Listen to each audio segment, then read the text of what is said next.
Hey guys, Breno5 here again. We are looking at power supplies and the difference between the EVGA 700B I mentioned in my last video and the Corsair CX450, which I originally purchased with this build.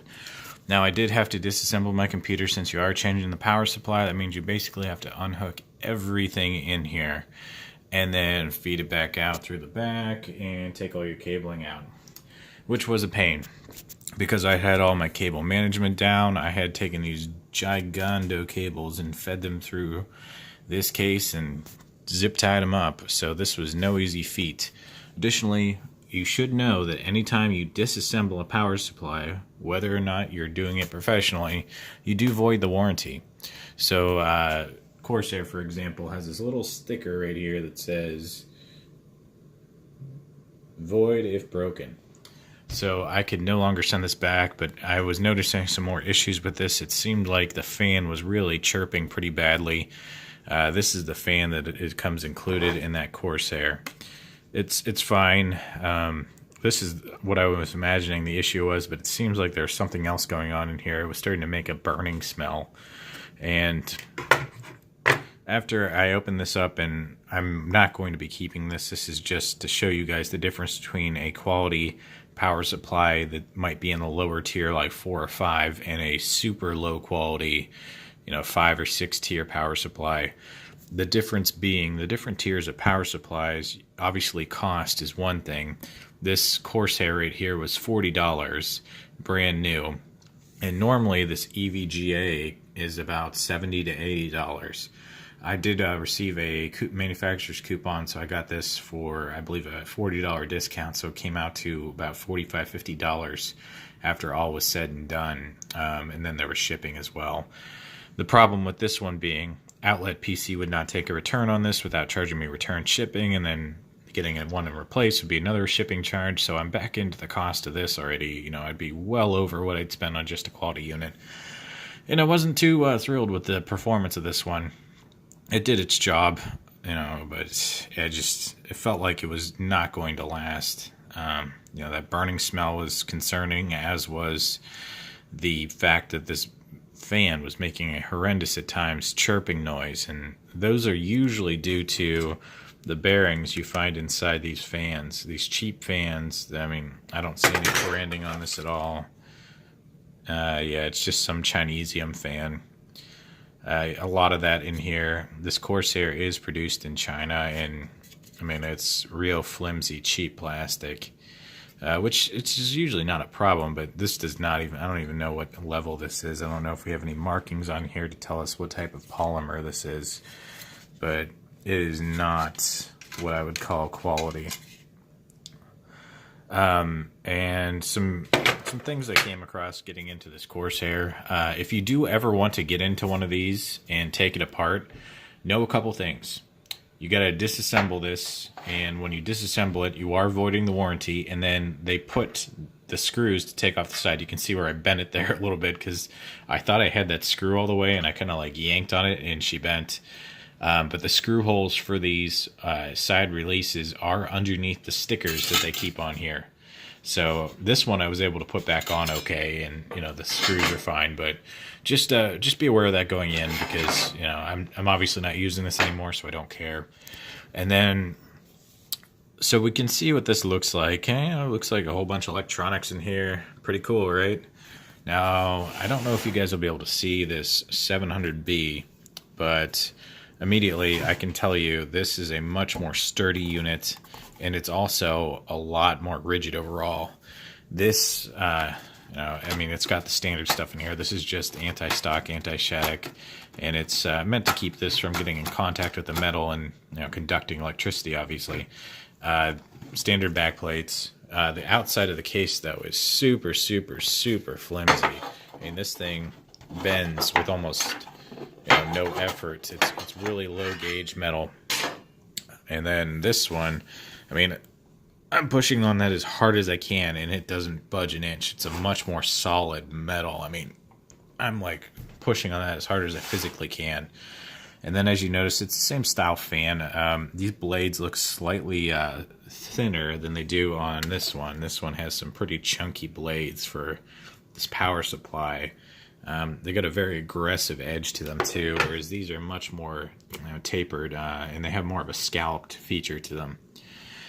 And then if we take a quick look inside, you can kind of get a little peek in there. Everything looks pretty good. I mean, we got all the electronics there. Everything's very neatly packaged together in here. Can't really see too much through here, but there's the heatsink, and then we got another one over here. We can see all the copper in there. And last, let's look at these cables that I was talking about in the last video. These are, very clearly color-coded, and they have a nice... I love this. It's very smooth, and it feels like it's quite resistant, this coating they have on here, this anti-abrasion, and it's also doubles as a bundling. And again, they've heat shrunk onto here, these little connection points, so everything stays neat and bundled. I'm a big fan of that. I think this looks like a very professional product, and all the connectors, just standard connectors, but it's all packaged very well. Whereas it was the exact opposite case with this Corsair. These shrouds that are on here are super cheap. You can feel that they almost feel like they want to tear, and they do not fit these cables at all. I mean, this is easily 1.5 times too large. Look at that. I've got a full thumb's length on there of excess on here. Same thing here. Look at that. Cables go right to there, and then the rest of my thumb is just nothing. And these connectors are fine. The connectors are fine. I don't have any issue with those. But what I do take issue with, they did not do a very good job on this heat wrap right here. This is super loose, and it slides around if you pull on it. And if you ever want to do any type of modifications or work on this, none of these are color coded. You have no idea what is your pause, nooch, what could be a ground in here. That's terrible. I mean, obviously they're cheap. They're not looking to give you any premium features, but at least on the fan they do give you that. This little shroud they put on here, nice. And this is a 2-pin that was in here, so I don't know if we'll be able to reuse this. I mean, this was the problem, so it's most likely just going to get tossed. Another thing I noticed, they did have, though, a nice wire grill on there. This is actually probably the most sturdy thing or well-built thing in this package. It's just something that's, quickly been welded, soldered together. Feels like good welds. And then it's pretty rigid. I'm pushing on this really hard, and it does not bend. Same thing with the one on the EVGA. This one's very well done. The fan, though. So I'm wondering if it's actually the bearing in here that's going bad, or this plastic piece they put in here, this shroud, is the issue. I noticed looking at this, you can see where that glue is clear in the middle and then white around the edges. That is a sign that this is not glued properly. It was done quickly, maybe with an incompatible type of glue, because when I pull it up, it doesn't. Ooh, there it goes. But yeah, as you can see, it released.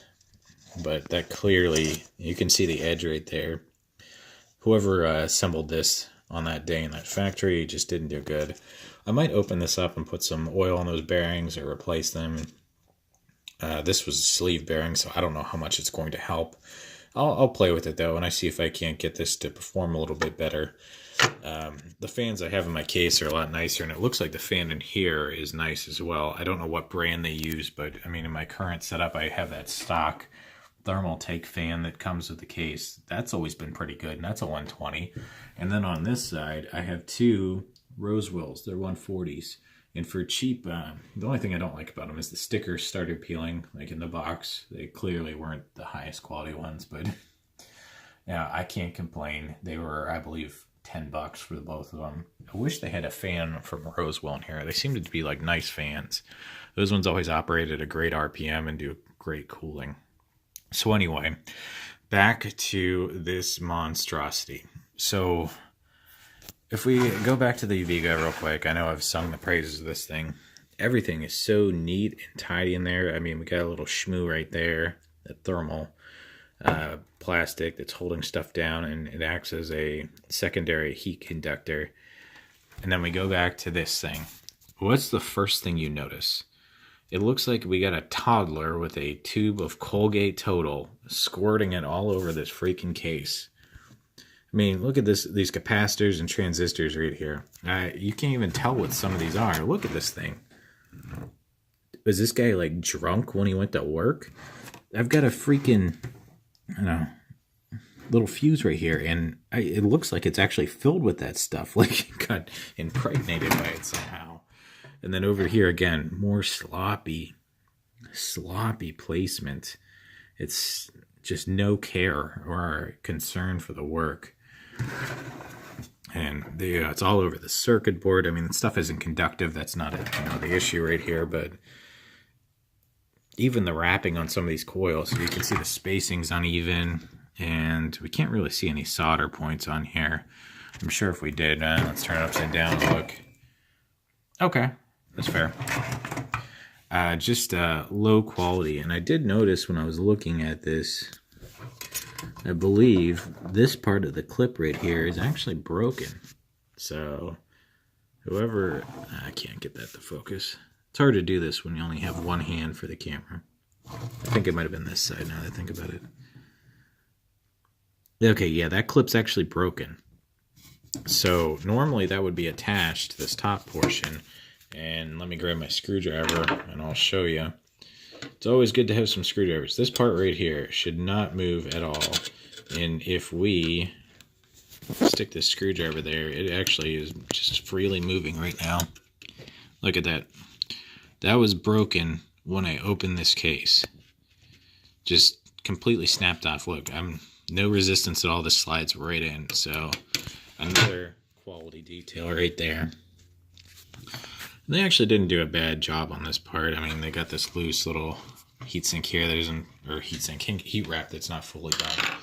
So it's very disappointing that Corsair puts their name on something like this. I mean, the sticker is peeling up in here. That might happen over time, but for a new product, I mean, geez, you gotta take some pride in your work, and this is just pathetic. Stuff's in here like it's an afterthought. I mean, they didn't even spend any time on this. A lot of unfinished edges, but who cares about that? I mean, this was a value power. Look at that. That is not right. This is foobar right here. I mean, they're trying to cram everything they can in around this heatsink right here, and they just miserably failed. And then this wiring is a total nightmare. So my bottom line is, when you're buying parts for your computer, some things are okay to save money on. Maybe one brand is not as well known, has good reputation, but look at reviews, take your time, do some research. This was my first build that I had done in a few years, and there were some parts that I definitely knew I wanted to spend more money on. I knew I needed a good graphics card. I knew MSI made good products, so I bought their B350 Tomahawk, that's the motherboard right there, and then the GTX 1050 Ti's done well. I also bought that little wireless adapter because I'm having issues right now running my internet up through my basement to the room I have this in. And I also bought a decent hard drive that's a solid state Crucial. It's a 500 gigabyte. And then you can't see it right here, but on the back of this panel, I have a Western Digital black 1 terabyte standard hard drive, so I can store my bulk files on there. And then I did spend more money on the RAM. This is the Ripjaw G-Skills. It's 8 gigabytes. I wish I would have gone with 16 after I've experienced some of the games I've played. And then the AMD Ryzen 5 has been phenomenal. I have no complaints with that processor. No real experience with AMD before. I had to use Intel previously, but that was back in like 2005, 2006. But it seems like AMD's really upped their game in recent years, especially since I've used them. So to summarize everything, the money you spend on a build, invest wisely. Power supplies don't seem like a place that you should spend extra money. You're like, oh, I spend $100 on X brand when I can get a Corsair or a low-level C or one of those other brands. I'm trying to think. I mean, EVGA makes some lower-end stuff, but their stuff seems to be higher quality. I don't like off-brand power supplies. These are all being manufactured in China. I mean, this one is not much better. This is made in Taiwan, but at least it looks like the build quality is much higher. So if you're looking into getting the CX or CM series from Corsair, just know These seem to be prone to failure from my experience. They have cheap bearings, sleeve bearings in their fans. This one is a fluid dynamic bearing, which is a much higher quality and a higher life bearing. It's higher than ball bearing, it's higher than sleeve. I mean, there's a couple of types out there, but this style, I particularly bought this. I don't remember if this was the B2, 3, or 4, but whatever style it was, I paid the extra $10 for this, for the fluid bearing instead of a sleeve bearing. Sleeve bearings are pretty common in most applications, but they just don't have the life or reliability that other types do. So, I mean, even in a power supply like this, I could have gotten the same bearing I got in here, but I purposely paid an extra $10 and still got an amazing deal on this power supply. So invest a little bit of extra money in your power supply and you will have much more, ease of use, and the setup's going to be easier. I can already tell running those cables through this computer is not going to cause me nearly as many headaches as this garbage did. So again, spend wisely. Build quality stuff like this is just disgusting. I can't believe that. I mean, look at this. This freaking capacitor right here is bent. So, MN Bren 05, again, this was a look at the difference in quality between a Corsair CX450 bottom tier power supply PSU unit and a kind of lower level but still higher quality build on a fluid bearing EVGA or EVGA, whatever you want to call that brand, 700. Now the size difference in power, I really didn't require that, but due to the pricing, this was a steal. I would have paid the same price for a 500, so I figured why not get the extra power, which is another thing you should consider when building. In the future, I might want to upgrade to a 2-card setup for my graphics cards, and if I do, I can upgrade the motherboard, and then I've already got the power supply. So think of this as a an investment you can reuse. And I think EVGA also has a better warranty. Corsair's, from what I was reading on their box, said 90 days and then 1 year. Looking at their website, it could be either. They seem to be very secretive on their lower level ones. This EVGA already has, I think it was a 3-year. It might be a 1 year. Let's take a look. Okay. All right. 3-year warranty. Yeah, there it is. So already a better warranty. I'm not, thinking that I'll need the warranty, but it's peace of mind that if something does go wrong, they are going to take care of it and help you out. Whereas Corsair, 90 days, and then they tell you, happy trails, partner. MN Bren 05 signing off. Vaya con Dios, amigos.